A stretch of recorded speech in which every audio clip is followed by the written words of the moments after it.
This motion basically is what's printed on the screen. Move to ask the select board to convene a work group to review Correct. and revise. So basically a motion to refer to a committee. Yes. Okay. Is there a second? Motion is made and seconded. Thank you. Is there any discussion on this motion? Yes, the woman in the plaid shirt.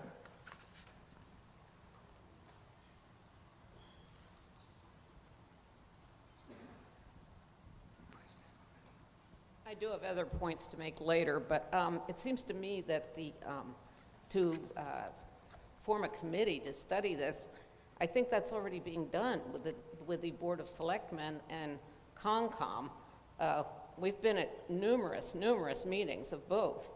So I think to form another board, and there has been expert testimony both with the Concom and the board, the Select Board. So to do another one just seems redundant. Thank you. Okay, I have more to say, but Well, I guess after this is voted. okay. On this motion to commit, way up in the back? You might have to come down and...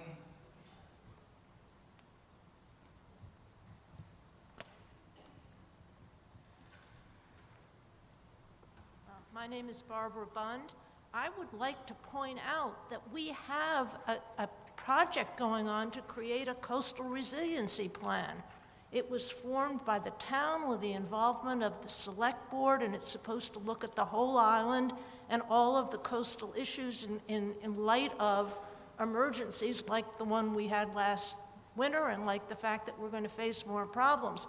And it seems to me that what this is doing is basically saying, we can't fix one small problem, but we have to, and we have to ignore the coastal resiliency effort and have to go off and do something else. I'm kind of befuddled at what this is all about. It seems to me that what Spruce said when he introduced the article is that we have an article on the books. There has been some lack of exactly following it. So we want to make it clear that it should be followed, and then by all means, let's do the big picture. Let's get the coastal resiliency plan done, and then we'll all look at it and we'll see what we think about it, and we'll approve or we won't approve. But not to say you can't solve one smaller problem until you solve everything. Thank you. Thank you. Yes.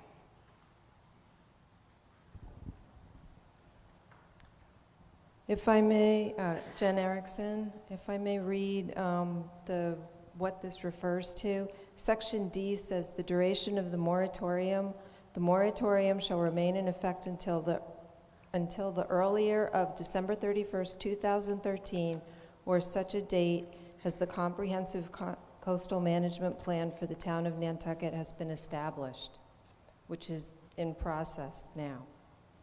Thank you. Okay, so on the motion to refer to this committee, I see no further hands. A yes vote will adopt the motion. A no vote will defeat the motion. All those in favor, please say aye. Those opposed, no. That is not adopted. Okay, so back on the main motion on Article 1. I think we can go to a vote. A yes vote will adopt. Oh, yes, I'm sorry, I'm coming back to you. Yes. If you could state your name again for the record. Yes, Kyle Latchaw.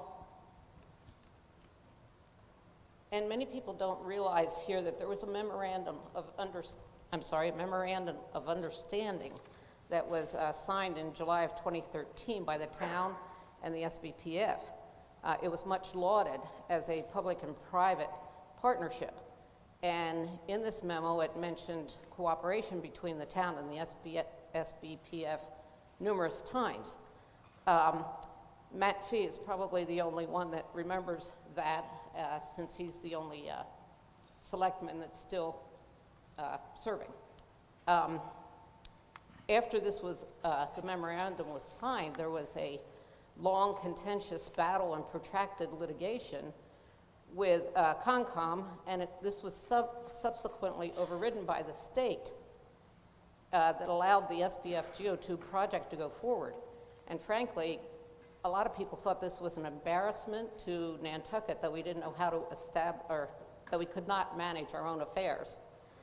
The state also said, and you can read this in the state override, and it's on the Concom website, geotubes can remain in place until an alternate access to Baxter Road can be provided. And that's can be provided, and we're not there yet. Otherwise, all the homes up there are stranded. Unfortunately, this has become a political football. There was a wonderful Inky Mirror editorial last week where Marianne said, how can you decide in 15 minutes, or arguably more than that, what others have studied for months and months? And the perpetual misinformation that is flaming passions and ignoring the facts by the Save Our Beaches Coastal Conservancy. And as a sideline, this citizen article did not emerge until after the select board voted 4-1 to let this go on to COMCOM. It was clearly a target at Sconset.